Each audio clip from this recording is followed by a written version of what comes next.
Are you ready? No, as usual. That's grand. I know. That's grand. I know. I'm never ready. I just realized I'm never going to be ready for anything. Oh, well, welcome to never readiness. I'm never going to be ready for it. You can't be ready for anything. That's a great idea for a conference. It's impossible. Are you never ready for anything? I realized that Are you late? every time Are you unplanned?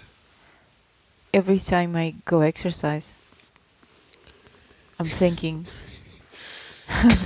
I'm so not ready for this. That's like a command to yourself. What? Go exercise. It Shouldn't is. it be every time I go and exercise? I have to move the mic Which further one? away from my face Oh because gosh.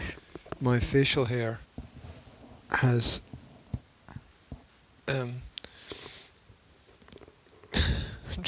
trying to find a descriptive way to Just say it normally. describe it. You've got a big bushy beard, and you have to move your microphone away from it. It's not big and it's not bushy, but it's there. It's And it rubs and chuffs.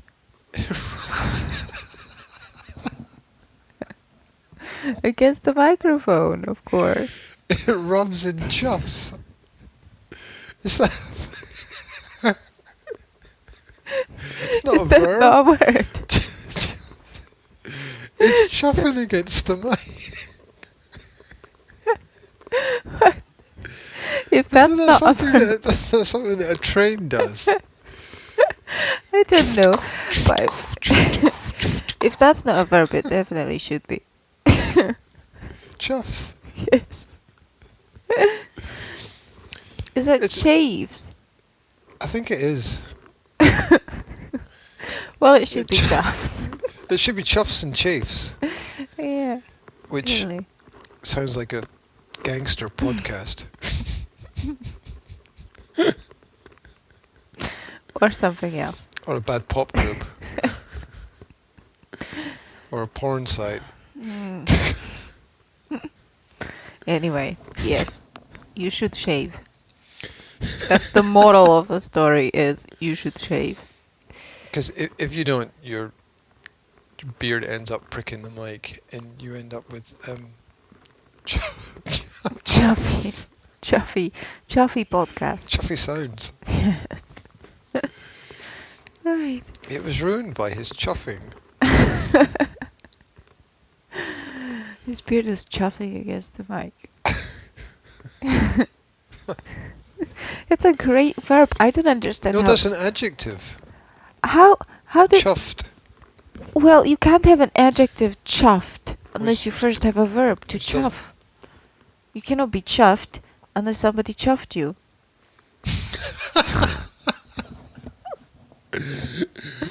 He was fair chuffed. People had been chuffing him all evening. With their beards. Oh yeah, I see you got some chuffing going on down there. Need to put some cream on that. Well, like on my feet. I'm What is trying. chaffing? Isn't that when skin comes off? I don't know. Or something rubs against something the wrong way?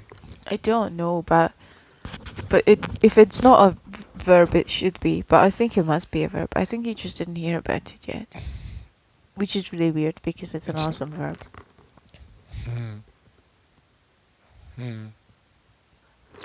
Well, it's I not. don't know, if- isn't it that Mm? If it's not a verb, it is one now. Because I just made what it. comes first, nouns or verbs? Mm. Is it the action that creates the thing or the thing that creates the action? Darling, it depends on the word. It's very individual. Yeah? Yes. Yeah. Isn't it the verb, but classically the verb comes first because it's the action requires a name and that creates the thing. As in, to parent creates the parent or parenting. Without the verb to parent, there wouldn't be much use having a noun.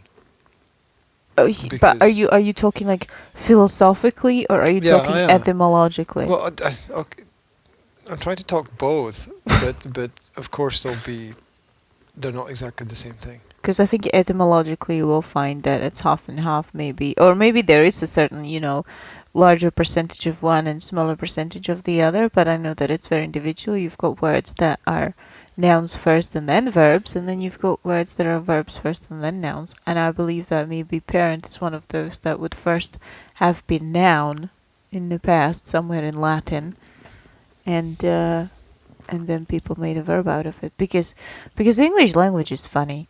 I mean, English people just, or sorry, English speaking people just make just they just change the parts of speech like nobody's business, and they don't care what the word actually looks like. Like nobody's business. It's like "Oh, we've got a parent here. Let's make a verb out of it. To parent. Do we have to change it somehow to make it look more verbish? No. Who gives a damn? At least we're not German and put lots of prefixes and suffixes onto words until they're unpronounceable. Hochgeflogen Hachen machen. Like that? Is that a place? No, but I'm sure I've been there. I'm sure it's one word. Yeah, that's like one word for the thing that you put on the end of the thing when you need the thing. Yeah. But it's not just German. We've got lots of languages that are that kind of languages. I don't know what it's called. What? I don't know what those languages are called. They're called something. What languages? The languages that where you make words by adding perfect prefixes and suffixes. Not just make words, but build them up. Well, all languages do that, but after Yeah, but I don't mean just in like word formation, the basic word formation. I mean in declension, conjugation, prepositions. Like English is a prepositional language. That's probably not a terminological term. said the person who does that stuff for a living. We studied that at linguistics, but who on earth would remember that 10 years from university if you have never had to use that terminology in your life, right? Because it's all theory, but you don't really have to use it. You just know some it. kind of So some obsessive languages, compulsive person. so some languages are they use prepositions and adjectives and pronouns and stuff, and some languages just pile it all up on one word. Pile it all up. It's easier. Yeah, just Don't glue have it to think about together. it. I Just kind let of go like it that about longer. German. I think it's kind of wacky, weird, but likable at the same time. No, I've never found anything German like that. Well, you Um, mean likable? Wacky, weird, and likable all at the same time. Well, I think that language is one Technical, of those things. yes. Confusing, yes. Germans are people that can have these run-on sentences that last for 2 minutes and not say anything at all, and it's And then- supposed and to be then- a question. And then they put the verb at the end, so you finally realize what they're talking about at the end of the sentence. I just don't understand most German people at all. It always sounds like It's a bit like your mum. when they talk, it always sounds like they're describing the parts of a machine, and Yeah. and that just sort of gets on my nerves. There's at least in the English language, you've got a sort of broken down form of structure where you can cut and edit these nice little parts and sort of drag and drop things. Ja, mein Schatz. What does that mean? Yes, my darling. Shuts. Schatz.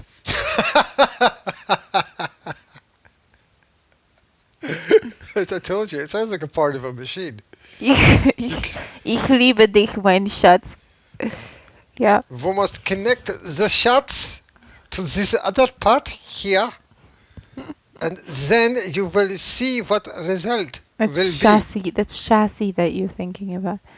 It's chassis, which probably comes from French, which is why it sounds Which Like, is probably French for which is like like the socks opposite. or something. French is like the opposite of German, right? Anything you say in French just sounds like something extremely romantic. Oh mon dieu. You could read. You could actually.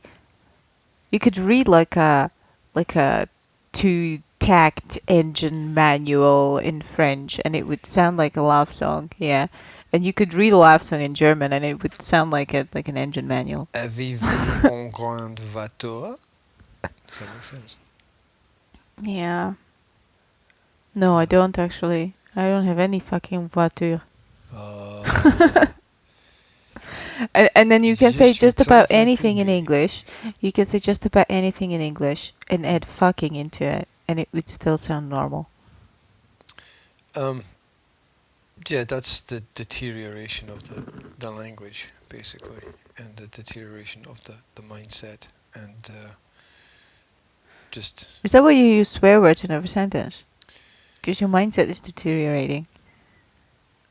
at times, yes, at times I do feel a certain decline in my mental state, and especially when things don't work. And you go, fucking, fuckity, fuck, fuck. I've been known to do that from time to time. It is English is probably the only language where you can use only one word in an entire sentence. Or maybe Chinese is pretty similar, I suppose. I've heard some Is it? Chinese sentences where Can you make a sentence out of one swear word? no, it's not a swear word, but I heard somebody like talking about how the Chinese language is constructed, and apparently there was a sentence that was like choo choo choo choo choo choo choo choo choo choo, which sounds like something out of Star Wars, but It sounds like when Will is playing. choo choo choo choo choo choo. He's actually choo, speaking choo, Chinese. choo, choo, and apparently it means like the pig has bought a newspaper or something. Okay. So Wow. Wow. You know, if there's any Chinese people out there listening to you right now, they're not going to understand a single thing that I'm they're saying. probably like, this person must be taking drugs. Or has been seriously misinformed.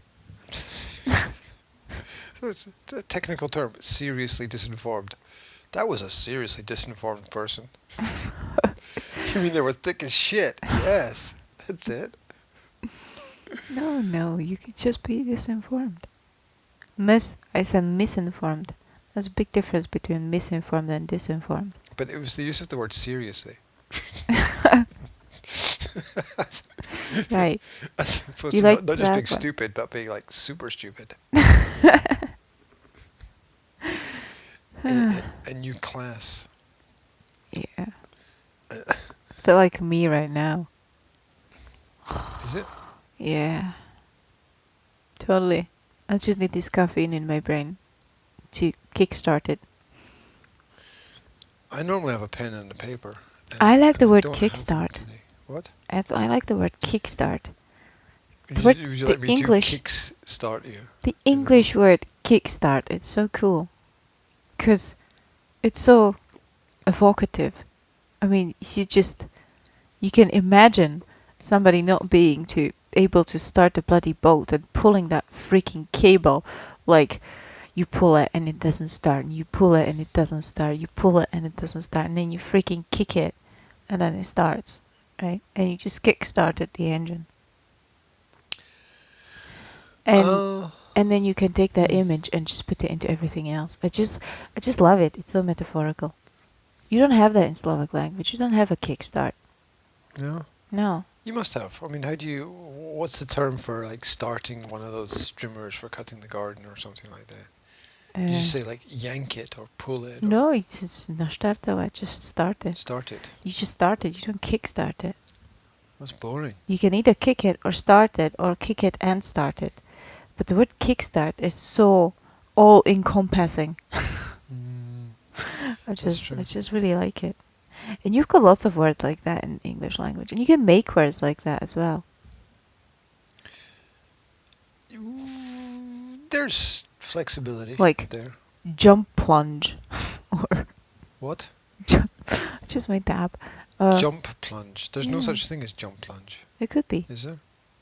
Well, probably not, but that's the beauty of English language. You can just make these That's words, and suicide, isn't everybody. it? You can just make, unless you're diving off a 15 people diving jump board. plunged in the last week. No jump plunging, Yeah, please. exactly. Yeah, but that's the We're thing, British. that you can make up a word like that and everybody will understand it, even though it doesn't exist. I just like that about English. You can use that in writing a lot. Like, people do, no? Well, yeah, there's Especially in the kids' books. Like, the, Roald Dahl the way that does people that. name characters in English is very uh, interesting. And Roald Dahl's a good example, like the Twits, right, or BFG, or Charlie and the Chocolate Factory. That was Roald Dahl, wasn't it? Charlie and the Chocolate Factory. Yeah. Yeah, the way that people's names reflect what it is that they do, or of course they were named after their occupations, right? You know that people who made pots were called potters, and you know that sort of stuck. People who worked with iron were called smiths, and that stuck. Well, you've got that in every language. I guess you do. I guess you do. It sort of makes sense. Yeah, And yeah. well, it's interesting from a sort of historical perspective because you can see where names came from. Well, And, what did my... what was the other one? Sorry, Fletcher, that guy who came to visit. Yeah. And we discovered Fletcher was somebody who Makes arrows. makes arrows. Well, what did my ancestors do? Well, because you got the name Freedom. Yeah. I don't know. Isn't having the name Freedom in communism some kind of weird parallel universe? It is weird, especially as my freedom aunt, whatever you pronounce it, aunt, Oni. especially as my freedom auntie ran off illegally What? into a free country. Mrs. Freedom went to freedom, Mrs. Freedom freed herself. which sounds like a limerick. There was a young lady called Freedom. Nothing rhymes with freedom, though. There was a young lady called Freedom. Needham? No. What was Beat that? him? Well, I don't know. It's really there bad. was a family called Freedom, but nobody really needed them. No, it doesn't work either. Nobody ever could beat him. They ran so fast. They never They came couldn't last. They couldn't last. They ran so fast they never came last. And that was the end of the freedom. And Yeah, you can't use the same word again. Darn it. Nothing rhymes with freedom. the communists wanted to eat him. What? They're not biscuits. They bloody well did What? want to eat them. What, the communists?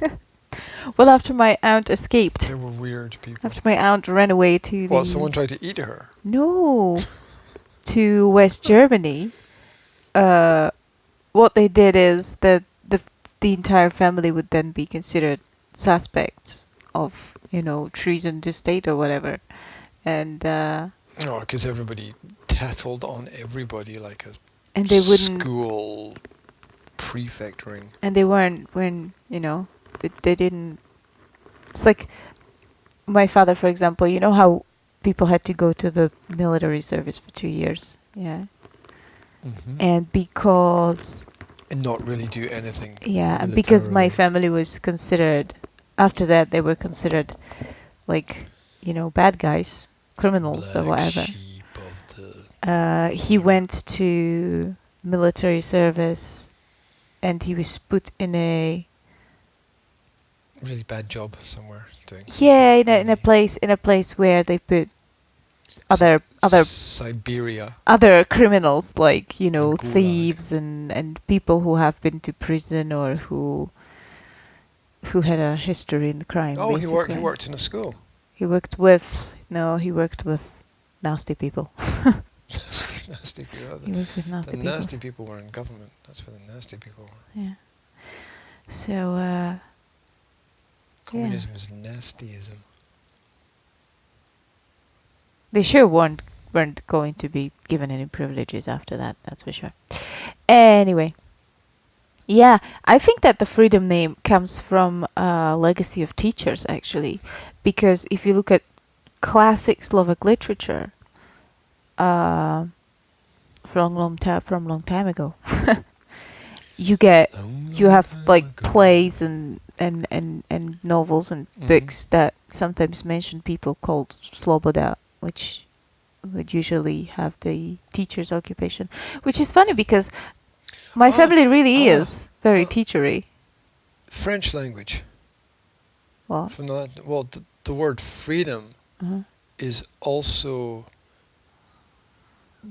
book and child in the original Latin. I read that somewhere, that the word freedom, in etymology, freedom, Yes. child, Liberty and and book yes. had the same origin. Yes, they are. They do. They have. It's very confusing when you learn Latin, because I think the only difference between those three were like the gender, and the type of declensions that you used with them. So you had to know your cases to be able to distinguish whether it's a book or a child. Because people could get them mixed up. They could have been reading the child instead of the book.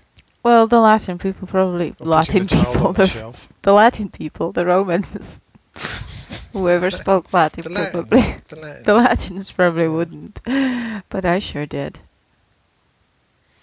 Yeah, it's very confusing, especially the kid thing. You wouldn't expect kids to be the same as books. Well, no, as they're two entirely different things. Yeah, exactly. Uh, I always thought it was stupid that they called kids books. I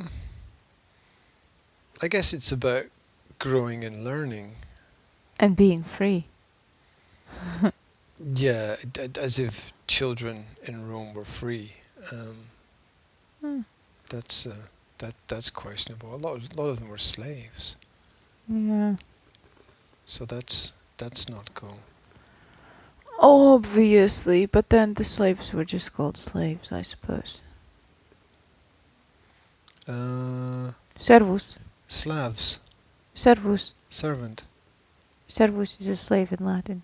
Is it? Mhm. Servus. Mm-hmm. Yes, like the greeting. Yeah. So In Slovak. it's Hungarian as well. I don't know, I don't think speak Hungarian. Maybe. It's Hungarian as well. Okay. Servus means slave, Uh-huh. as in servant. Uh-huh. So the greeting servus would be I serve you. That would sort of be its Well, you would translation. you'd hope so. Yes. You would hope it doesn't come from actually acknowledging each other's slavery. That's interesting that all that. Well, Slav, obviously, and slave have the same origin as well. The Slavics were considered by the Romans to be slaves. Yes, obviously, yeah. Oh my gosh. Your mom's sneezing. Do you think the mics will pick it up?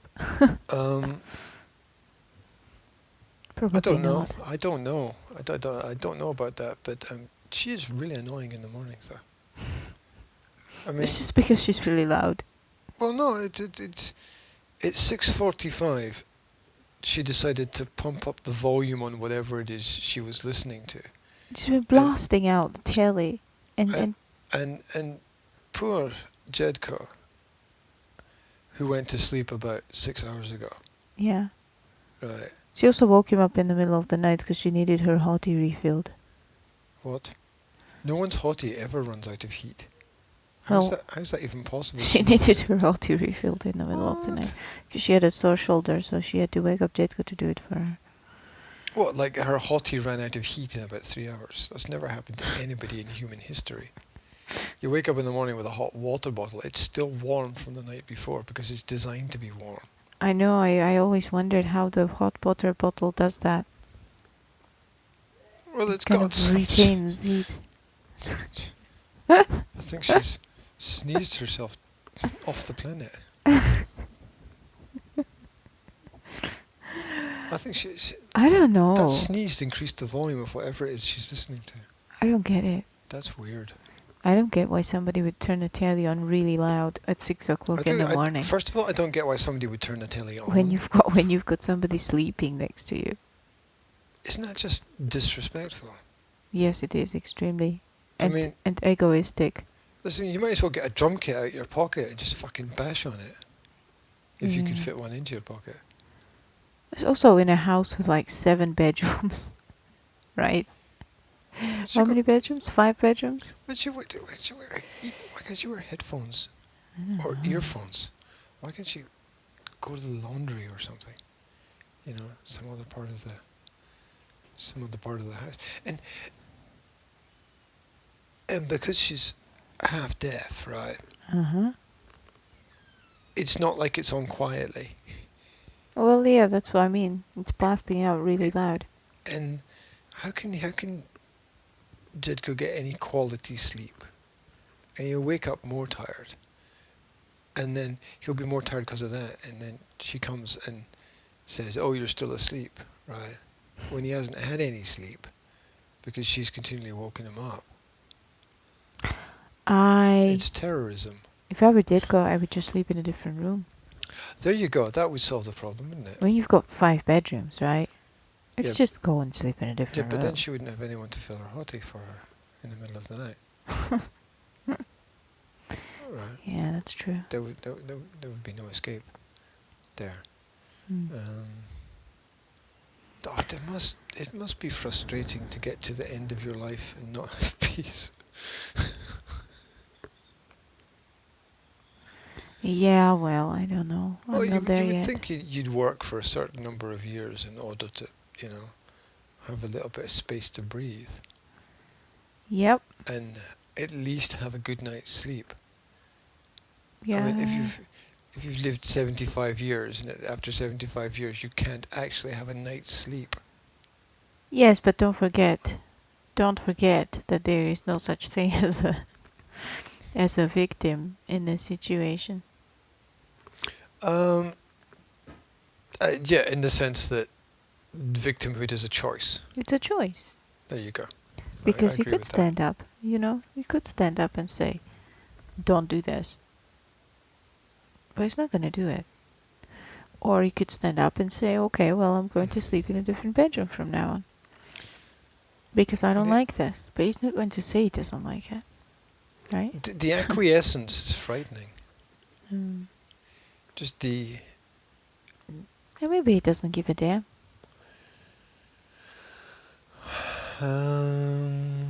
You know?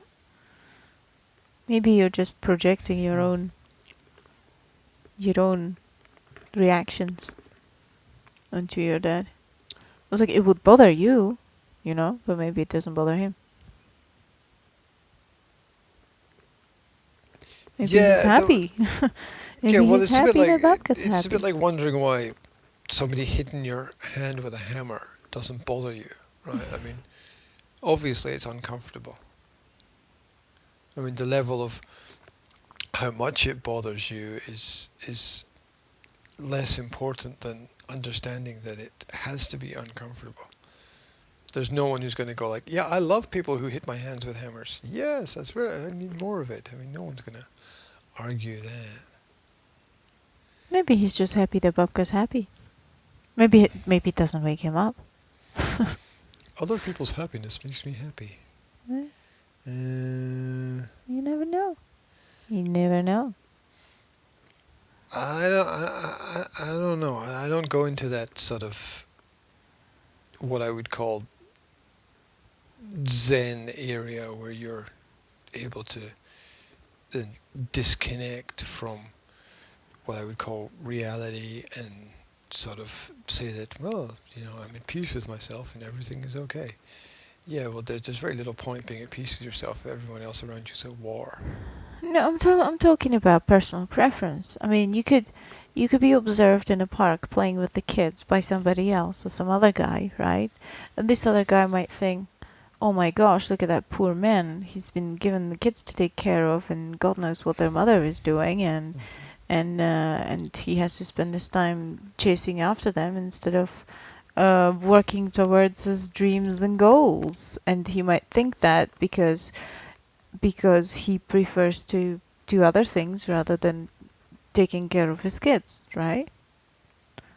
And without judging what's good and what's bad, the point is he's got different preferences and he would be projecting his preferences onto you, yeah?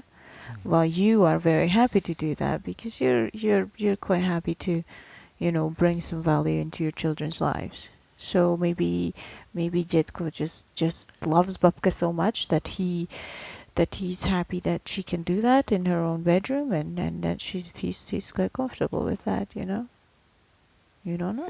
Maybe he just thinks, oh well, it doesn't bother me too much and makes her happy, then there's no reason why I shouldn't let her do that. I'm just saying that you don't know, right? I mean, you have I to be can. you have to be aware of the fact that you may be projecting to a certain extent in this situation. Yeah, I agree. I agree that projection exists in that kind of scenario. Um, And I can I say something because I'll forget because I don't have my pen and my piece of paper. The I can't help feeling that it's some kind of self-erasure. that's possible. But then, don't you need some kind of self-erasure sometimes in a relationship in order to keep balance? Absolutely not. Um, because self-erasure is denial of reality, and escapism is not necessarily a bad thing, but it's not the same as denial of reality, because escapism is, let's take a silly example, playing a computer game, okay? Mm-hmm. Um, so you hop into another world and for a while, and then you hop back into this one, whatever. Um, but denial of reality is just continuing to live in this world, pretending that something that is here does not exist. And so, But that's not what I'm talking about at all. um, okay, great. What are you talking about? I was talking about the compromises in a relationship that you have to do, that you have to make to be able to make something work. I think that compromise is reasonable Mm-hmm. as long as, condition, as long as you don't compromise who you are. Yes, absolutely. But what makes you think that that happening over there is compromising who Jetko is? I mean, I understand that you don't understand it because you can remember when we talked about this some other morning that you can only empathize as far as your experience go, right? So You can only do anything as far as your experience goes. so you cannot understand how somebody would not mind that happening, how somebody would not mind telly being blasted in the small hours in the morning Yeah. when they're in bed, right? Because you would mind that. And you just Um, cannot grasp how somebody would not mind that. well, there's 2 points to that. The first point is that, number one, it's psychologically unhealthy, and number two, it suggests that there was that this hardship is not as hard as previous hardship. So an extreme example of that would be someone who's lived in a prisoner of war camp would be, satisfied with a bad meal, because it would be better than no meal probably. Um, So, and the other thing is the erasure of health, right? Where you need you need headspace, and you can't have headspace if you're surrounded by noise. And it's like, well, okay, he focuses on his own thing, but it takes energy to do that. Yeah, no, So no. so you're taking away from more energy. Focus on trying to focus is less energy just living. Yeah, but he gets headspace and like when he goes to the laundry to read his newspapers and just have a smoke and then retires his shed and goes to fix his cars and just goes plays golf and does these things for headspace, I believe.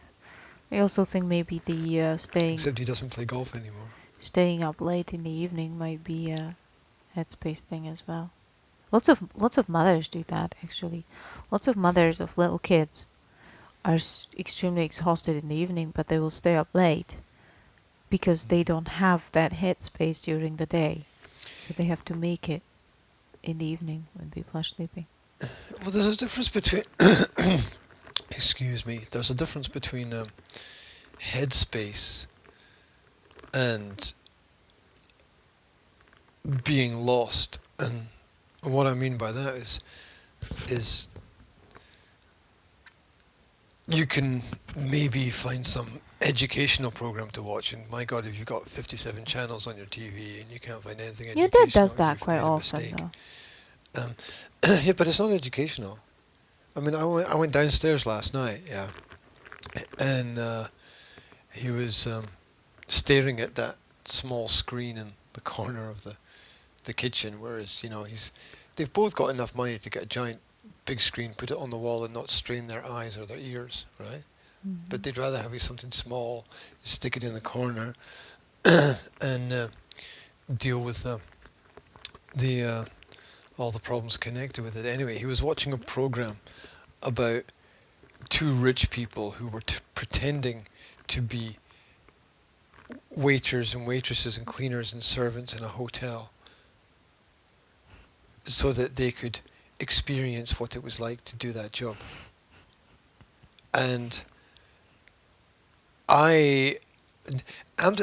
absolutely nothing that I could see happening, either in what he was doing or the program, or either way, I could not see it having any value in Yes, the real but world at he all. very often watches nature documentaries and historical documentaries and things like that.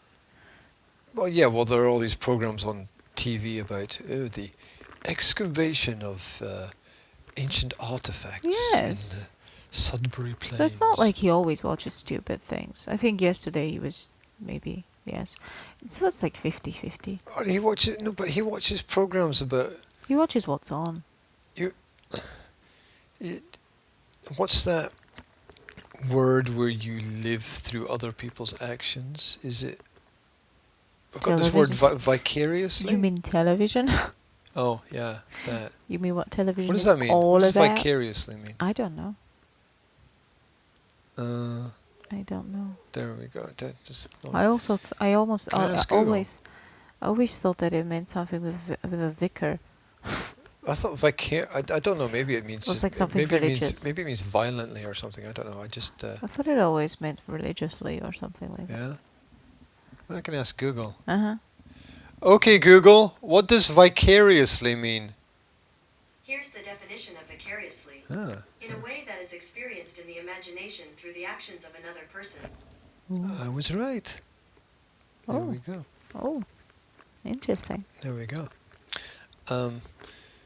So can't remember what I was talking It's about. quite now. far away from religiously. Yeah, but it's living through another person's actions, Mm-hmm. and that's what people do with television. Rather than fix his own car, he will watch other people fix their car. And You of mean course, it's like when I'm watching my women exercise? yes, I mean, you actually you're tricking your own brain, because you're trying to get your own brain to think that you've exercised and make yourself feel better. No. And release the hormones. No, But that's no, what. But no. no. But that's reality. That's No. what's happening. No, you No, don't. whether you wanted to or whether you wanted to or not, that's a part of what is happening. It's not the whole story, but it's a part of what It is happening. motivates me to exercise. It doesn't make me feel like I've exercised. It No, I didn't motivates me say. to I exercise. didn't say it made you feel like you've exercised. I didn't say that. You listen carefully to what I'm saying. I didn't say that. What did you say then? I said it makes your brain think as if you had done that exercise, and it's not the same thing. It's not the same thing. It's not the same thing. I know you have problems with that, but it's not the same thing at all. I don't have problems with anything. I know why I'm watching them. I'm watching them because it motivates me and because it gives me inspiration about new Yeah, types at of the same time, it exercises. also releases certain chemicals in the brain which cause the brain to believe that you have done that activity, creating the pattern or the habit of then going and doing the activity. That's how the chemicals emotionally work. That's how the brain works. Yeah, and that's what we all do to a certain extent. It's natural. What are you doing? I'm fixing something. You fix. Was your nose in the wrong position? Yes. Is it fixed now? Yes. That's grand. That's grand. No, we teach our brain a pattern, and then we copy the pattern. But initially, our brain doesn't realize that we're teaching it a pattern. It thinks we're doing it, and that's how the brain works. That's how learning works. It's a copy and paste principle, basically. That's why when you watch or when anyone watches a travel program, the brain essentially thinks that you've been to that place.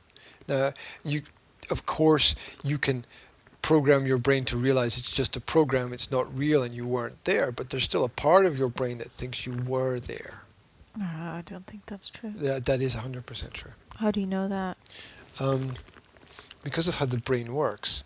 How do you know Because that? the brain, because of studies that I've read about it, and the psychologists that I've listened to talk about how the brain works, and all of those things collected together over 20 to 30 years of reading different perspectives on this topic, that television is vicarious living, and I'm going to use that word every day. Vicariously. I'm going to use that word constantly. Religiously. Yes.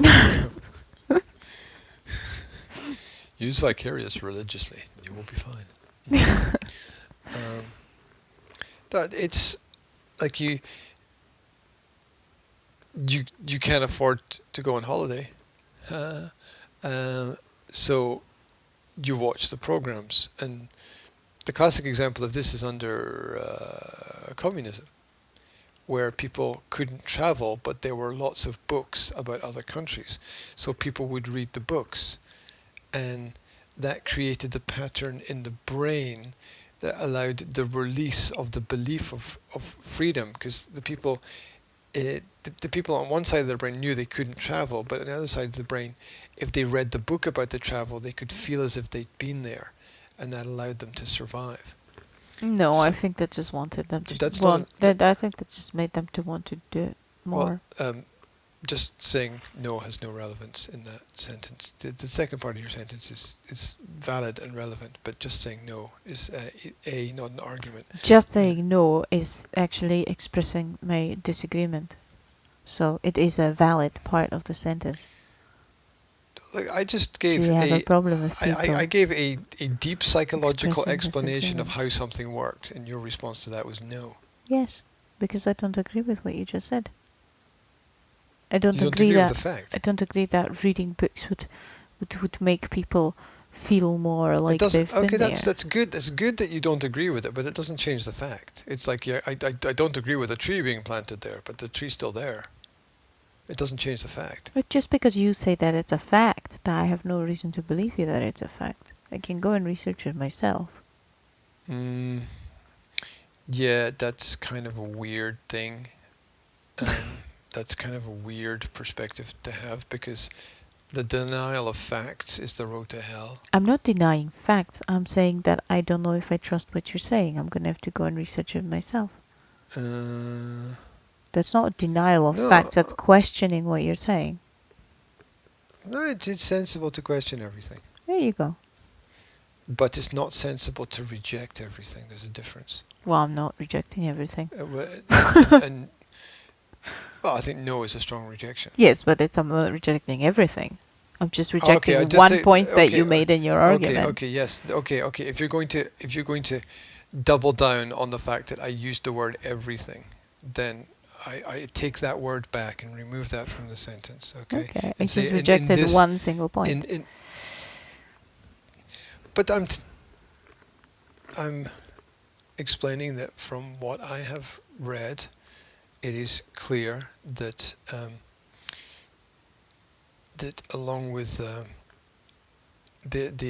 alcohol, the strong availability of large amounts of literature under communism was what allowed the system to survive for so long. Because people actually psychologically believed they had been places when they'd read about them. Don't forget they it was hadn't been there. highly, what's the word? Well, it was a hammer, wasn't it?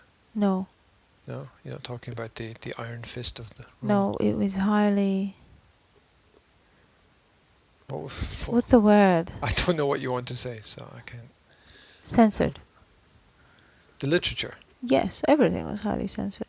Literature, television. Yes, but in a very specific way. It wasn't just censored across the board, right? It was certain information is okay, always okay, and certain information is absolutely not okay. So you could write a very detailed description of a foreign country, but you couldn't include information that said that the political system there was better than the political system here.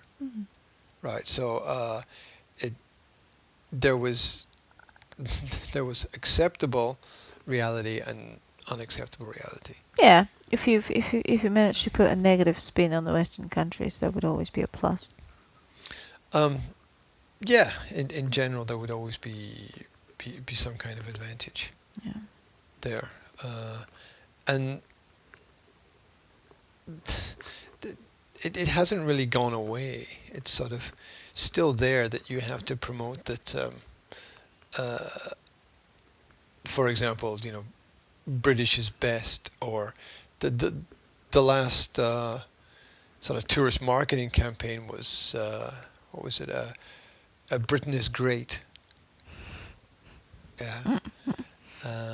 And a series of videos were produced by the Have you seen the Slovak tourist campaign? Little Big Country. That one. That was a stupid fucking idea. The more stupid motto was Slovakia, good idea. That was like the stupidest one. Yeah, because it's like fart. Good idea. Slovakia, good idea.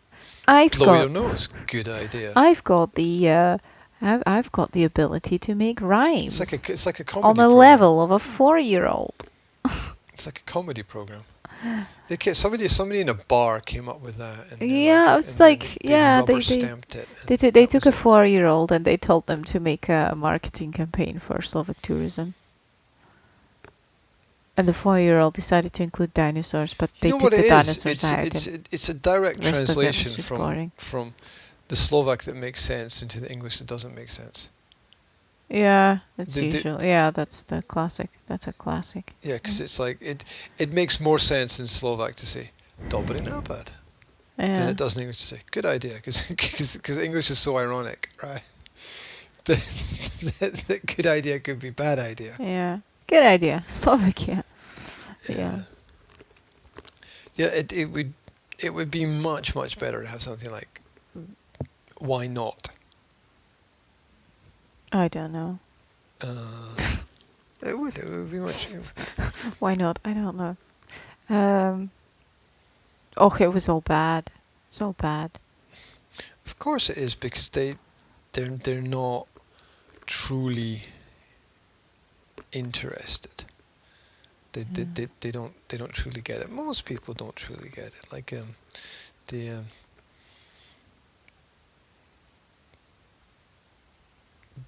the economics of this situation.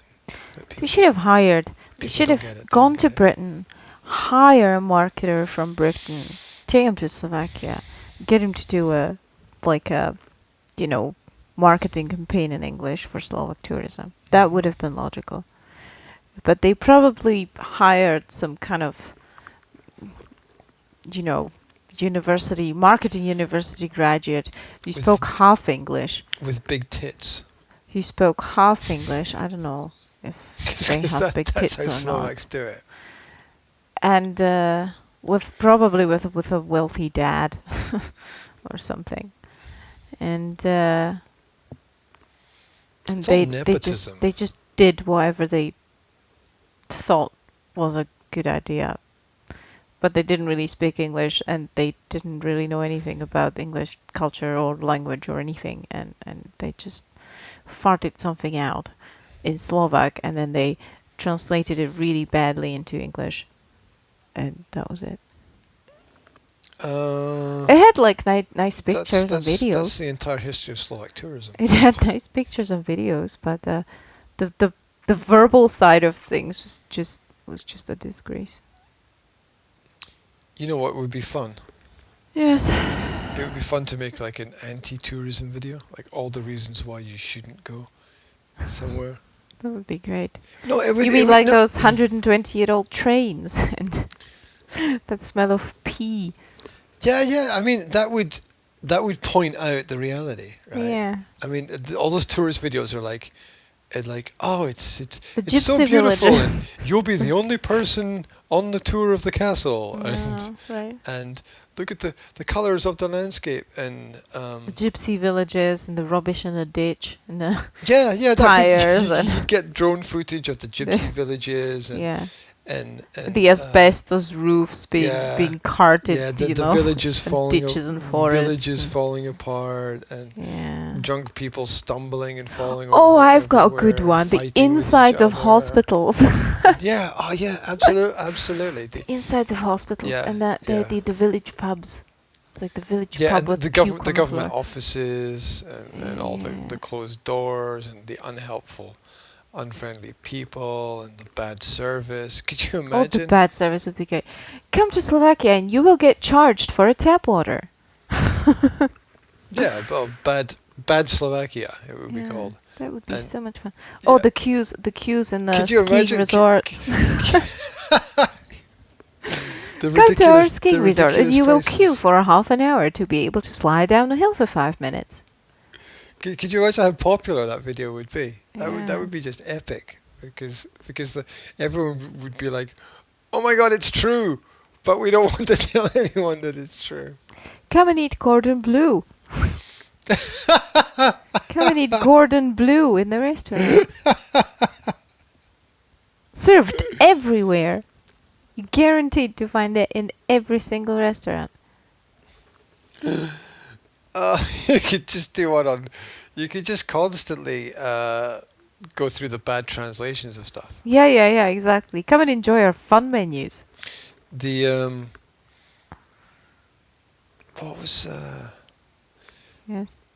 what was the one for Chervenarak restaurant? I don't know. The most famousest restaurant in Bistritsa. Most famousest. Yeah, they had it on their menus. No. No, I'm not joking. I'm not joking. The most famousest. Well, It there was you so go. hysterical. That- Fishmen. God. Fishmen. There's a restaurant called Fishmen. I know, but they did really good food. Yes, but the name is so silly. The name is silly, but in the summer, when they put out the terrace, when they put out the tables and everything outside, and they did a lunch menu, and the Fishman lunch menu was awesome. We used to go there with kids sometimes because it was price wise it was the same like all the other lunch menus, but if you could like compared it to like olive oil, it was luxurious. Seriously, they did different recipes. It wasn't always the same, Do you remember and it was really nice. the paintings they hung on the wall in the Olive Oil restaurant? It looked like they'd been done by retarded kids. Oh no, that was Evio. Oh, Evio, sorry. Yeah, the retarded kids paintings. They took Yeah, them and I don't down. nothing against kids being retarded. I mean, it just Yeah, that was having- actually really nasty. They did look like they were painted by Jasmine. No. Yes. They were worse. Jasmine's paintings are full of line and shape and color. These just made people. It looked like there was a young boy who looked like his skin was flaking off in one of the pictures. They kind of look like they ran out of paint, so they took all It the looked- pizza it- toppings and just Just painted smeared with them on pizza toppings. Smeared it on a canvas.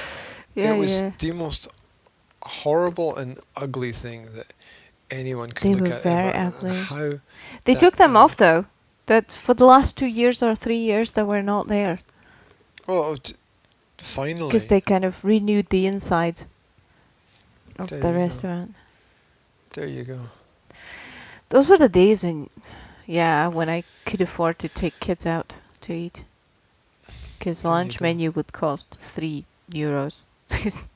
Imagine you go out for lunch here in this country. It's be 20 for one person. Well, the theatre trip at Christmas, the tickets were, it cost like £120 or something to go to the theatre for everybody, right? And I was like, what could I do with that? I mean, the game system that I bought for the kids Was cheaper than that. Yeah. was 80, Yeah. right? 120 so- to go to the theatre, and that's So, not counting. Not including the fuel and Yeah, driving there and the yeah, time yeah. and what you buy when you're there and all. Well, we didn't really buy anything when we Well, you were get a there. program and yeah, whatever, right? Ice cream. We And bought ice cream or something. Yeah, okay. And so you're talking 150 quid, right? Do you remember when I took At Will least. to opera back home? Yeah, Took him to Mozart. that probably cost like €10 or something. It cost like €6 per There per you go, person. There you go. It's because it costs us €12 to go to an opera compared to 120 to go to a panto. That is quite a difference. Well, if you look at that in terms of percentages, that's It's well, 1/10. I paid 1/10 of the price. No, wait. I'm talking 150 compared to. I thought we were saying 120 compared Okay, to 12. okay. But easier it's even maths. more than that, though. It's and- easier maths. And though. it's not 1/10, right? Because 100% more would be 24, right? Mhm. So you're talking 1,000% higher price here Yes. for that. 1,000%. Yeah, well, I didn't know the math of that. I knew that I paid 1/10 of what I would pay. Yeah, here. that's 1,000, Yeah. 1,000% higher. It's There you go. 1,000%. So, and that was for opera. Compare opera to panto. Right? Yeah, it's just the And The- that was an evening. That was in the evening as well. It wasn't like reduced for students in the morning or whatever. Because kids, when you have the kids performances in the morning usually that schools go to, and they're usually cheaper for the kids. And then you've got evening performances which are full price, so for the public.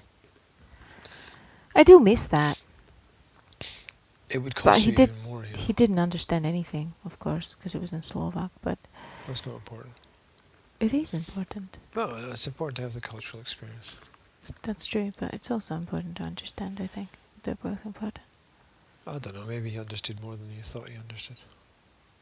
The child's mind is kind of more perceptive to those things. I think. That's true, but let's not revert to wishful thinking, though.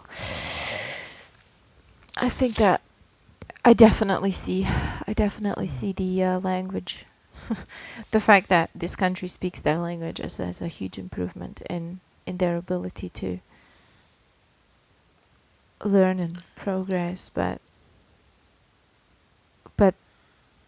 the life itself was just cheaper and much easier back back. Oh yeah, I think. there's there's a thousand more possibilities there, and But it's a different way of life.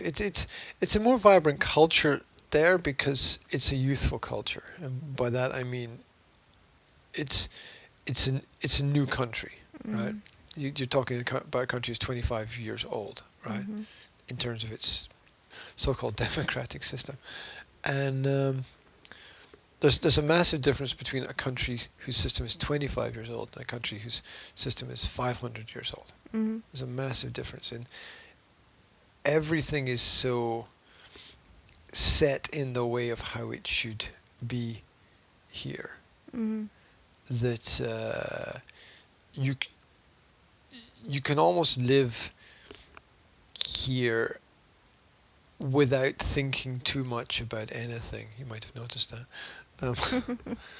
um, because the system has been in place for so long that there's a sort of belief that nothing will ever change. But all that really happens is things slow down, ever so slowly, naturally. But the wheels begin to turn more slowly, and as more little wheels and more little cogs are added to the big machine, it just eventually slowly grinds to a halt, which will be in about 20 to 30 years, I imagine. I don't want to project it out of my lifetime, but well, the thing is, what you mentioned about government and private businesses here. The thing is that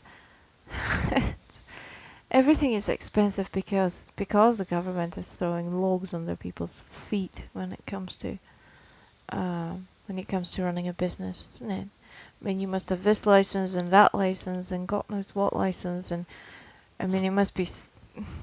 I imagine that, say, restaurant prices are so high here because the businesses have way much higher costs oh, when there's it comes to things they yeah, have to pay.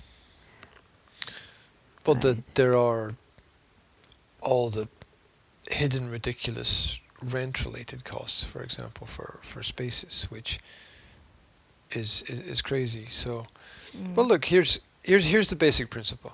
Mm. Um, at a basic starting point, the starting point is that um, if you're earning a, a basic if you begin to earn a basic level of income, then 4 days out of every 10 days that you work, Mhm. you're working for other people. Mhm. So the first 4 days that you work, you make money for other people, and then the next 6 days of those 10, you're working for yourself. But the system is such that if you actually calculate how the reality of how it works, Mm. it's actually 6 days that you're working for other people because of the hidden other taxes Mm. that are thrown in there. You know, people don't realize, like, when they're buying stuff, the VAT on top of whatever it is that they're buying, right? And the Orwellian concept of value added tax, right? As if tax would add value to something. Yeah. Um, so so people go to work for 10 days. The first 6 days they're making money for other people. And the last 4 days they're making money for themselves. You realize how many people are aware of that?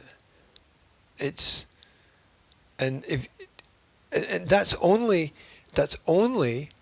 if you're an independent business. Because if you're let's use the classic example, you're a teacher, then the first 6 days you're working for your colleague's salary, Mhm. so they can have a salary, Mhm.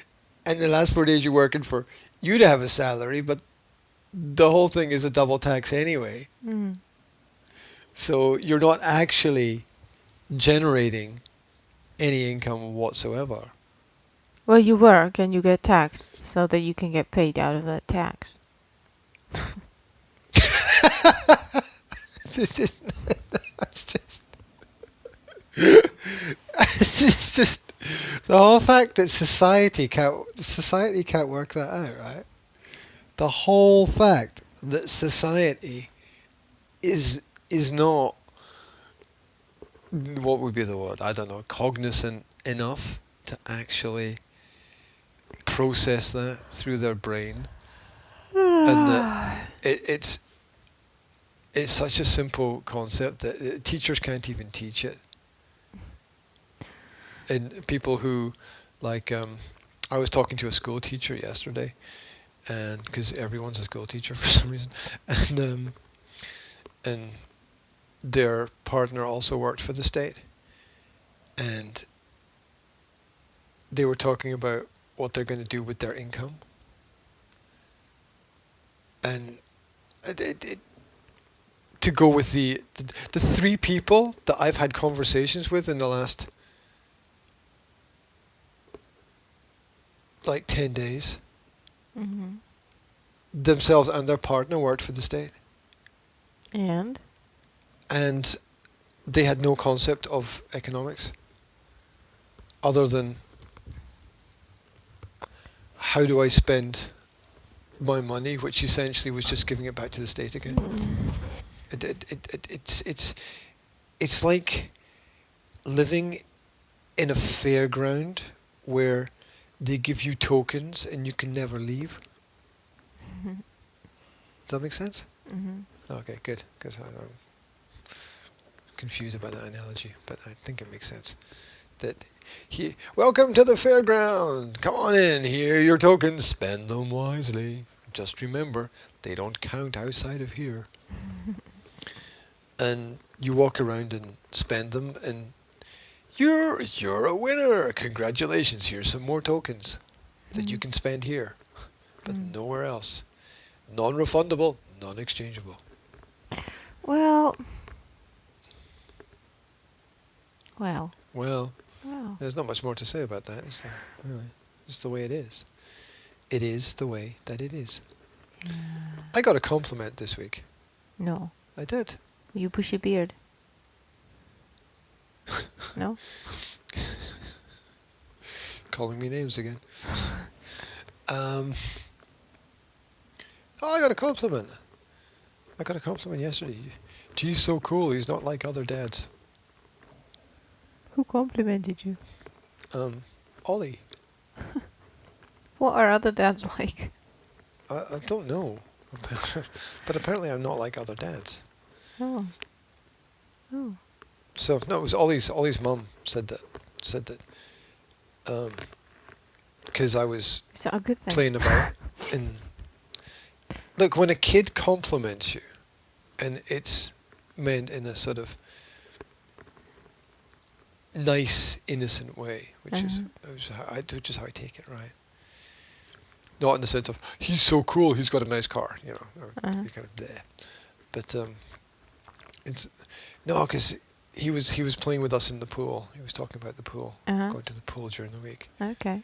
And his mother said that he was, happy that he could go and spend time with Will and have fun, and he was like, "Oh, Will's dad is cool because he was playing with us in the pool and he was throwing me into the water and we could shoot him and he wasn't like upset and whatever." And so I guess he's got this perspective, which I guess is true for a lot of kids, that adults are different. Well, yeah. All kids think that adults are different species. Because they are. A lot different than Yeah, kids. it did. But, you know, Lots when of ways. that kind of different is just distant, because the adults are not connecting with the kids. Mm-hmm. The adults are like, well, that's the kids area over there, That's where the kids go. That's where the kids do their thing. And Those little animals there. 'cause, yeah, Those something feral little animals. something like that. And so the girls were playing in the mud yesterday, Mm-hmm. and I was like, and you might have seen it and noticed that their clothes were all. Yes. Dude. Uh-huh. Zora was covered in mud because at one point yeah, she that was, was so funny. she was digging in the mud so that she could plant a branch. She had mud to all the grow- way up her back. to grow a tree. I Yeah. wanted to plant a tree, but all we could do was plant a branch. I hope it'll grow into a tree.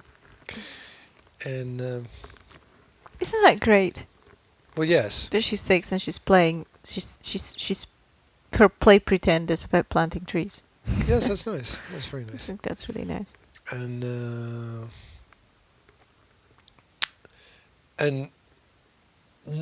none of the parents freaked out that any of their girls were playing in the mud. Yeah. None of them. And there was even the parent that I was talking to Mhm. who seemed a bit OCD, if you ask me. Mhm. Who you kind of would have expected her to go, get out of that area there. You're getting yourself all, you're getting your dress all dirty. I didn't know who you were talking to, so I don't I know. know, that's why It's okay. I'm being vague because I don't want to Mhm. color people's opinions of people. Okay. Right. So, and she was she was like, is that my daughter over there playing in the mud? I'm like, yes. And it's like, is that her skirt all covered in mud? And I'm like, yep. She's like, oh. Oh well. It'll wash. Oh well. And I was like, well, you know, it doesn't seem to have a negative effect on her. She doesn't seem to be that worried about it. She seems to be more engrossed in what she's doing rather than whatever. And you know, you could argue that wearing a long skirt on a day that's rainy and muddy is sort of questionable habit anyway. And but it was fun to see all the kids playing in the sort of muddy area and none of the parents worrying too much about it. And not being all, I don't know, there's this, you know what I'm talking about. It's like Yeah, parents are like, oh, you shouldn't be doing that, you'll get dirty. It's like, well, that's the point. Mhm. Right, the point is to get muddy and to get dirty. And I think that maybe that might, because I was thinking about it, right? I mean, I was thinking about why some parents still freak out about that when it's so irrelevant this day and age. And I think that it might just be inherited. You know, from parents to parents to parents, just taught, just freaking out about clothes, just being taught from parents to their children, and then them teaching it to their children. Because not so long time ago, right, there was time when clothes were very expensive and they were very, very precious. I mean, I'm translating a book, and it goes back to like beginning of 20th century, which is not that long time ago if you think in terms of generations, yeah, and how things are passed from generation to generation. And it was the beginning of the 20th century, and the women were weaving the cloth with their hands, and they were sewing the clothes, and if you got something damaged or torn or dirty, they didn't have. can you talk about that? Yes, Talk I can about the talk book. about it. I'm talking about it. Yeah, Yeah, I'm going to disappear for a minute. it's okay. You need to go to the loo. Yes, I'm heading in that direction. Okay. Anyway, so it was all about, it was all about how much work it would cost for the women to actually make the clothes, because first they had to grow the hemp, then they had to take the hemp, reap it, dry it, then they had to wet it, then they had to beat the hell out of it, then they had to like comb it to get the fibers out, and then they had to weave it into, not weave it, what would you call it, like spin it. They had to spin the thread out of the the hem. So they got the linen thread, and then they had to wind the thread and put it on the loom, and then they had to weave the cloth. And once they had the cloth done, they had to still sew the clothes. And when they had the clothes, they usually probably decorated them a little bit as well by, just with a stitch here and a stitch there so that it looks nice. And I imagine that if the kids, especially if they were older kids, did something with the clothes, like they made a hole or made them very dirty, then the mothers, I know that it was that it didn't matter how old the clothes were, but it mattered a lot back then to be clean, because when you had clean clothes, the woman would be judged as a good housewife, as a good mother, as a proper person who takes care of her family. Whereas if you had kids running around in dirty clothes, then the mother would be judged as a bad mother or a lazy woman who doesn't take care of her family properly because they're all running around in dirty clothes. So I understand why women would freak out about clothes being torn or clothes being dirty, and I think that maybe the freaking out about clothes being dirty nowadays must be some kind of inherited, passed on thing from the past, because nowadays it does not matter at all, because you just take it and you chuck it in the washing machine and you put in some vanish and everything comes out clean, and there's no stain that you couldn't remove, right? Apart from a banana. What? Apart from bananas. What? Bananas What? are really hard to remove, but apart from bananas, there's no stain that you can't remove. Wait. There is such a thing as a banana stain. I've never heard this before in my life. That's because you haven't feed. Because you haven't fed the babies when they were babies. You haven't fed them mashed banana. Well, Mashed banana gets on the baby clothes. I did feed the mashed banana. I didn't wash their clothes. Well, there you go. When the mashed banana gets on the clothes, it leaves a brown, it's like a dark brown stain. Mashed banana. Yes. So there's some chemical in bananas that stains everything. Well, it's clothes, yes. All clothes. And it's really, yes, and it's really hard to wash it out. It's one of the hardest stains. A banana stain. Apples and bananas. If you put together apples and bananas and you make a stain with that, that's pretty rough as well. So that would be like a way to destroy something forever. Would be like mix apples and bananas together and then. Yeah. Or acrylic paint. That's another option. Anyway, so apart from those two substances, there's nothing you can't wash out. So there's absolutely no point freaking out about anything, especially as you can go to a charity shop and pick up a t-shirt for 50 cents, right? Or pence, or whatever you use here in this country. So freaking out about kids getting dirty is absolutely unnecessary this day and age, I think. But back then, when you had to take the clothes and wash them in the bloody stream, well, not bloody stream, I mean, wash them in a stream of water, not blood, which is probably freezing cold. Yeah, I can imagine why mothers would freak out about clothes getting dirty. Especially as you only had like a simple bar of soap and you had to rub it pretty vigorously to get any stains out. Yeah, I imagine keeping things clean in the past would have been a complete nightmare. Yeah. I mean, the 20th century was sort of, to a certain extent, from a certain perspective, clean up century, right? The washing machine, the vacuum cleaner. On a small scale, yes. On a larger scale, it was a massive make a mess. But yeah, I said from a certain perspective. Yeah. Right? I mean, you can cleaned up the household, but messed up the entire planet. Well, no, you can always choose to look at the mess as being something tidied up. I mean, it's organized. It's just organized, right? I mean, there's always mess. There's just organized mess and disorganized mess. There's always mess. The mess hasn't been tidied up. The mess has been moved. That's what I said. It's organized and disorganized. Right? You could have the mess everywhere, that would be disorganized, or you could have the mess in one place, that would be organized. We're still a very messy world and a very messy culture. We just have learned to organize our mess in such a way that it's compartmentalized within society. We managed to put it out of sight. Yeah, We managed to sweep it under the carpet, so to speak. but Yes. it's still there. Yeah, definitely.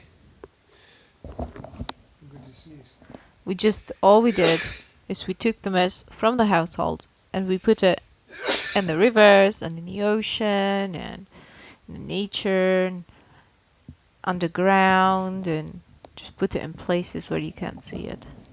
Nigeria, for example. Yeah. For example, China. Bottom of the sea. Yeah. Yeah, there's. What was it last year? I was looking at videos of. Was it Bali? Places around Bali or somewhere there. Mm-hmm. Where there was a storm. Not a big storm, just like a typical storm they have in the summer, and it just swept all the rubbish up onto all the beaches, Mm-hmm. and there was just plastic everywhere, and Yeah. it was a nightmare. It was terrible. It was Gosh, horrible. it's scary. It's just scary. It really is. Well, that's what I'm saying. I mean, people are using plastic as a convenience because it's convenient and it's easier to clean your household with lots and lots of disposable wipes and little plastic spray bottles and things like that. But all you do is you create more rubbish and you move it out of your house. I have a client who works in the cleanliness industry, Okay.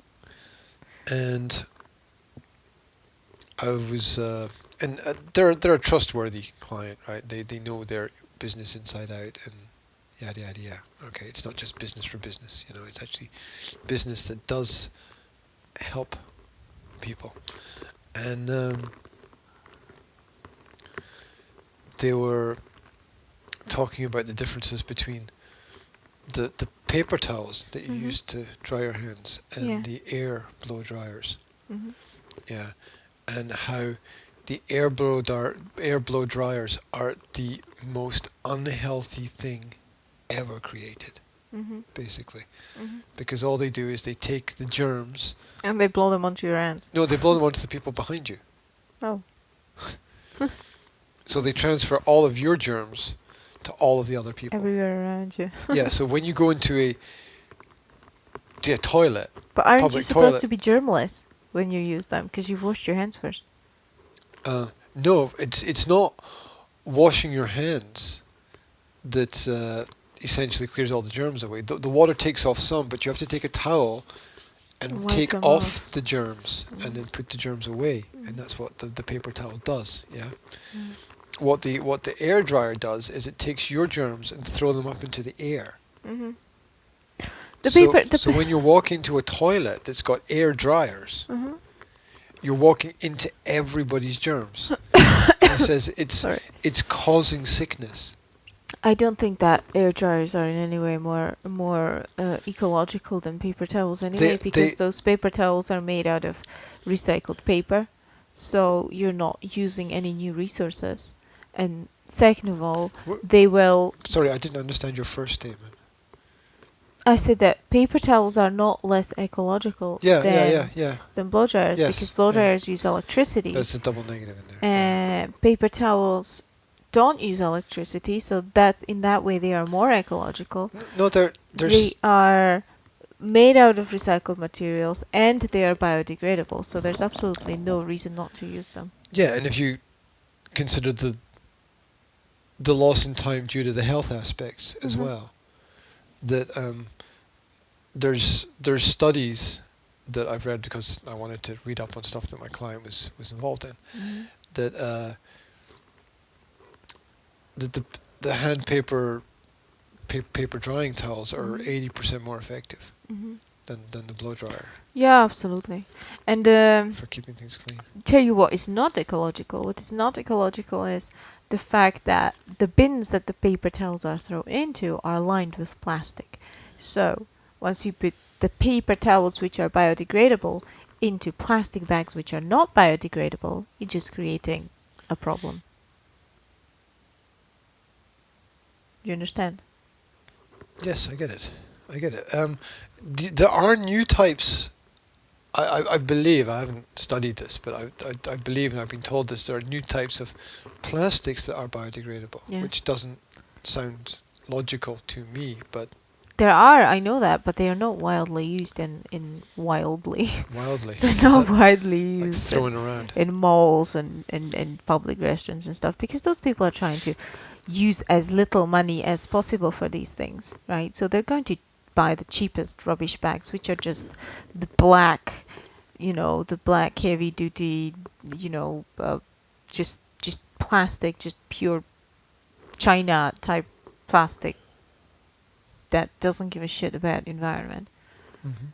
They're not gonna use the biodegradable stuff. The biodegradable stuff is more used by households where people are kind of semi-conscious about nature and want to use something better than plastic. But I mean, it will be great if it spreads around the world and is, just replaces plastic in general. But I can't see that happening anytime soon. Besides, I believe that they use like vegetable oils in that type of thing instead of Uh-huh. oil. So oils. Oily oils.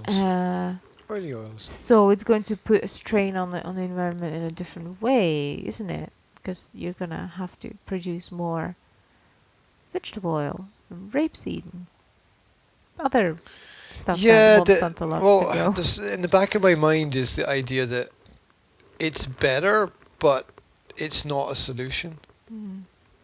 So I think it's just maybe changing one problem for another problem. And you could have paper bags.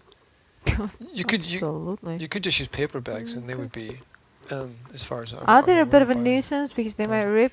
Yes, but people should just. Well, it's stronger. You get strong. Look, in the 1970s, Uh, paper bags were the thing. Big, Mm. strong, yeah. brown paper bags. People used to pick up their shopping in big paper bags. Yeah. I went shopping with paper bags back in Slovakia. There you go. I didn't use plastic bags at all. I just used paper bags. So the paper can be strong. Yes, absolutely. Hey, I have even seen, and this is a bit weird, but there's actually a fashion brand which produces handbags made out of paper. It's a special paper. It's strong, like it's like fortified Uh-huh. paper or whatever, but it's still paper and it's perfectly biodegradable. Mhm. But it's paper. That's It's cool. and it's handbags and it works and it lasts long. Guess what I saw the other day? I meant to show you this, but slipped my mind. Um, you know how people are doing all this shopping online, Mhm. naturally shopping for clothes. Yeah. And it's difficult to know if they're going to be the right clothes until they arrive, because it's a Like little my bit swimming suit, yeah. Yeah. Right. Well, there's this company that's developed an app, Uh-huh. and as far as I'm aware, it's a free app. Right. I can't remember the name of it. Uh-huh. And what you do is you put the piece of clothing. It only works with footwear at the moment. Uh-huh. You put the footwear into the program, and it scans the phone scans your foot, Uh-huh. and using augmented reality puts The shoe on the your shoe foot. onto your foot, Uh-huh. so you can see how it would look wearing it. Wow. How cool is that? That's I mean, pretty it's cool. not cool for me because I don't give a flying monkey, right? But Uh-huh.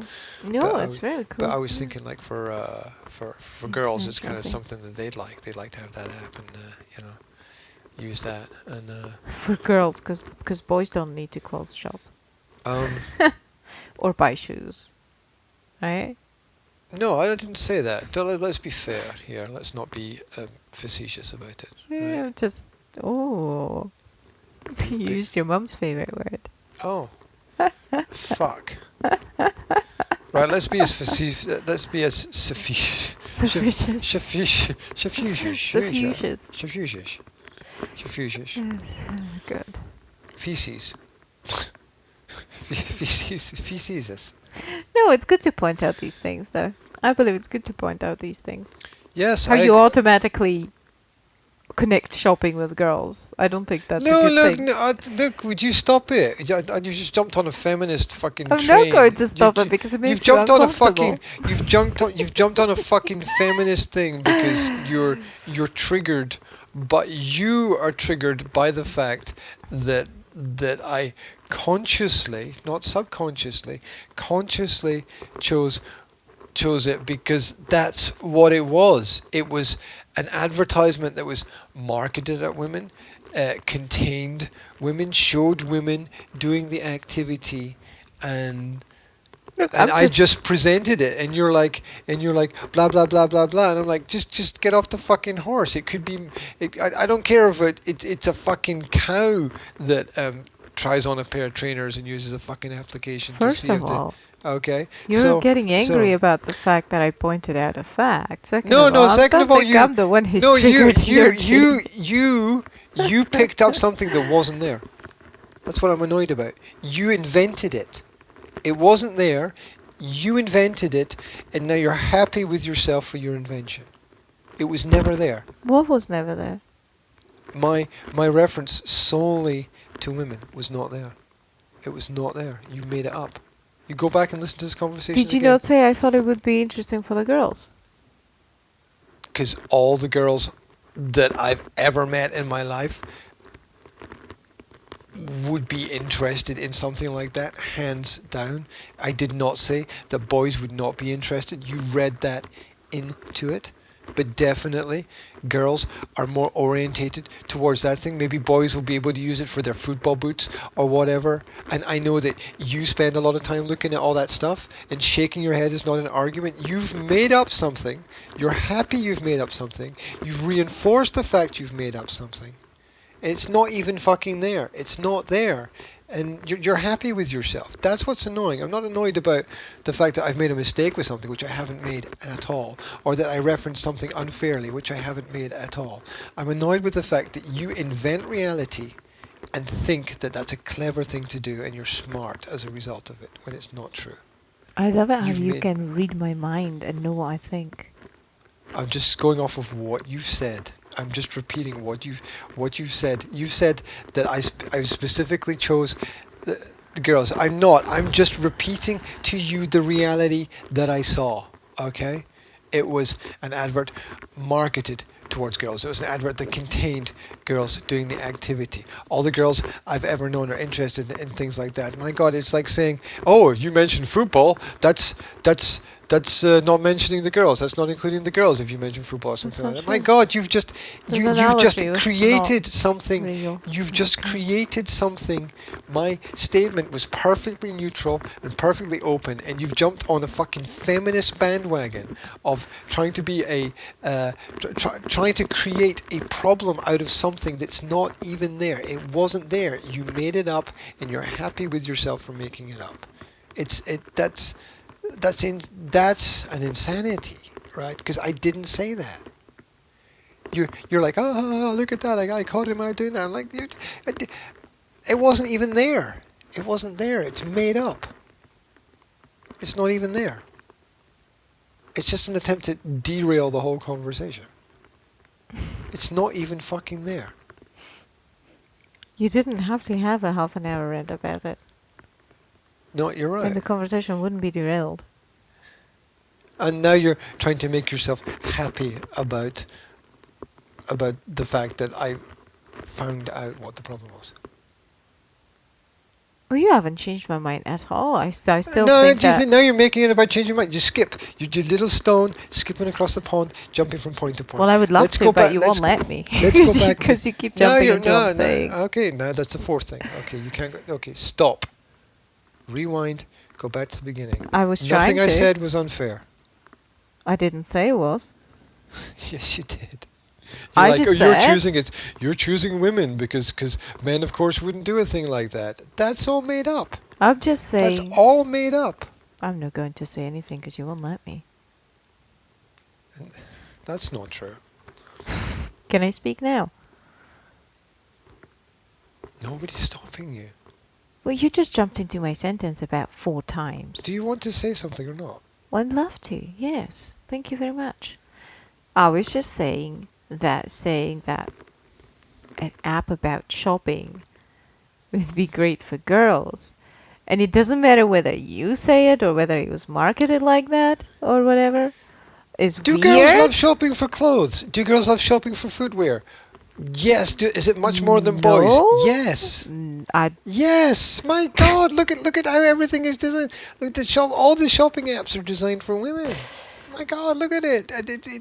It's a female orientated market. shopping for clothes needs to be done by both sexes. Men need to shop for clothes and footwear as much as women need to shop for clothes and footwear. I don't see. I know I don't men. know what that's got to do with anything. I It's got know nothing to do with men. anything at all. I know men Do you? that do more footwear and clothes shopping than I do, spend more money on footwear and clothes than I do. They're obviously a bit fucked up then, because Okay. obviously they're buying lots of shit they don't need unless they're got some job that requires, they change their footwear. There every is other a week. whole huge market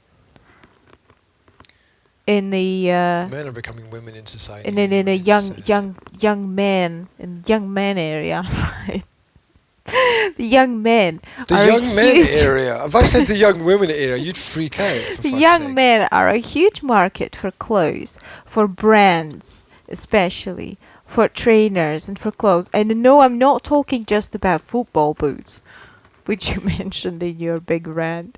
It's not that boys only, it's not that maybe boys would like to buy football boots or whatever you said. I mean, that's You can always find screwed up people boys. who want too much of something. Boys that's buy irrelevant. fashionable clothes because they want to look good as well as girls do. And so do men buy clothes that they need to wear for work, shirts and tuxedos and God knows what, jackets. Tuxedos. Are you all right? Yes, Tuxedos. jackets and trousers and When shoes. was the last time you saw somebody in real life wearing a tuxedo? Well, I don't know what you call it in bloody. How do you say oblek in English that everybody wears to work? A suit. A suit. Okay, well then suits. Not a tuxedo. I'm not going to the casino. What's the difference in suit and tuxedo? I don't know the specifics. Obviously, there's a difference, but I don't know what it is. So obviously men have to do a lot of shopping for clothes just as much as women do. So just, I think that an app like that would be useful for both for women and men. And all I did was I pointed out the imbalance there. There was no Something fucking like imbalance. that There was a should be made-up marketed imbalance. for girls. I mean, why should something like that be Because marketed women do for more. girls? Women. Okay, I don't know the exact number, but I would estimate, right, that if you go and check the statistics, that 80% of clothes shopping is done by women. I will check it. I reckon. I will reckon definitely check it. 80% of clothes shopping is done by women. Now, it might be the fact that men might spend more money being stupid, right? I mean, they'll spend like £500 on a fucking pair of trainers. I've heard many examples of that. It's fucking daft, right? This would be understatement for a lot of them. But not in terms of how much people spend, right? But in terms of how much shopping, how many items people buy. I believe that 80% is done by women, I don't have my phone here, so and I only can't Google it. 20% is done by men. You Women believe buy that? Okay. many. I mean, just take an example of any time that I've walked with you into TK Maxx, right? Mhm. There have been, say, 10 to 15 women to every one man who I've seen in their clothes shopping. Mm-hmm. Now, that's granted, that's just one example, and that could be disproportionate. Where do men get their clothes then? If they don't do clothes shopping, I mean. Well, their partners buy it for them. Why? Because a woman has an interest in neater man, and man is usually not as far as I'm Capable of aware, buying his own clothes. spending a lot of time standing in front of the mirror. In my experience, of course, you'll get men who obviously do spend a lot of time standing in front of the mirror, but that's not what I'm talking about. So, where do men get their clothes? I guess they get dragged into town by the women, because the men are like, I'll just wear whatever the fuck is hanging off me, right? And the women will be like, no, you have to look smart, you have to look nice. No, you're projecting your mother into every woman.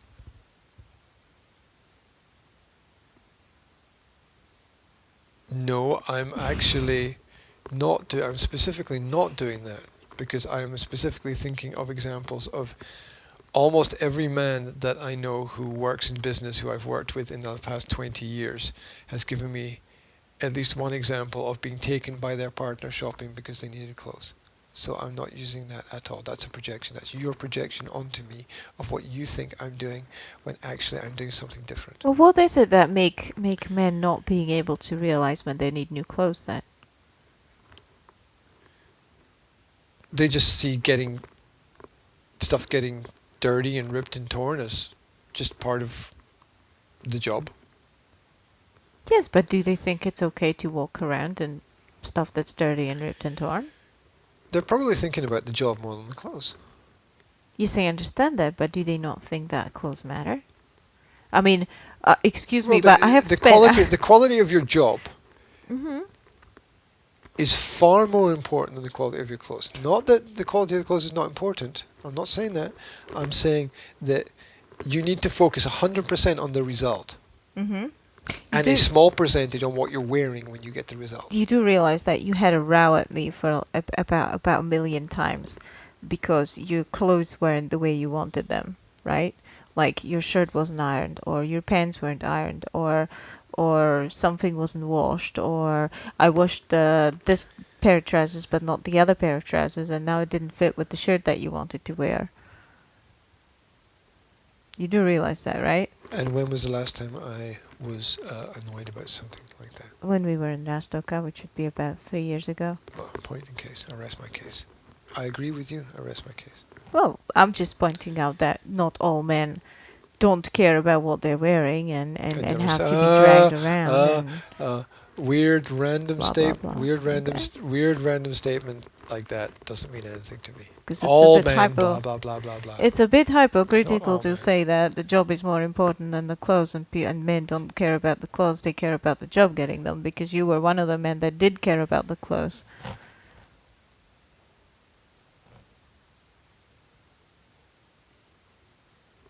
There was a period of time where I focused on those elements, Yes.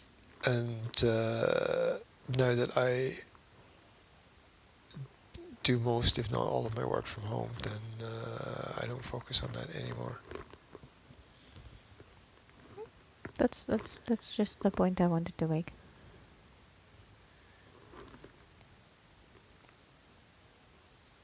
I still say I wore shirts because people wanted me to wear shirts. I didn't wear shirts because I'm a kind of more t-shirt kind of person. Yeah, I know, but it doesn't really matter. What's the reason for wearing those? Because you still need them, you still need to buy them. You still need to take care of them. It's not, it's not a female Like, I've got a whole rant about thing. how one of the great benefits of work is it trains you to be smart in terms of dressing, and that's important. We need to I've got- finish. So yeah, check out my YouTube channel, the Academy of Language Therapy and Life Coaching. Never talk about where all the things are. Anyway, it's a match Yes, tournament thing today. Yeah, yes. wasn't there a tournament thing last week? No. It's a week before. What did I do last week then? Was I just in the library? Was You it were in the library with the girls, yeah? the girls last week? Yeah. I took Jasmine to pee after I got off the treadmill. Something else happened last week. Oh, I know what it was. Okay. You went to pick up the The box. Xbox 360. Yes. Right. What's the time? 8:31. Oh, damn it. That's the time. Freaking heck. Say Bye-bye. bye everybody. Have a great week, day, whatever. Oh, time to get things done. Get the kids up. With pizza. What? No, I said get the kids up, not they need pizza. You're just hungry.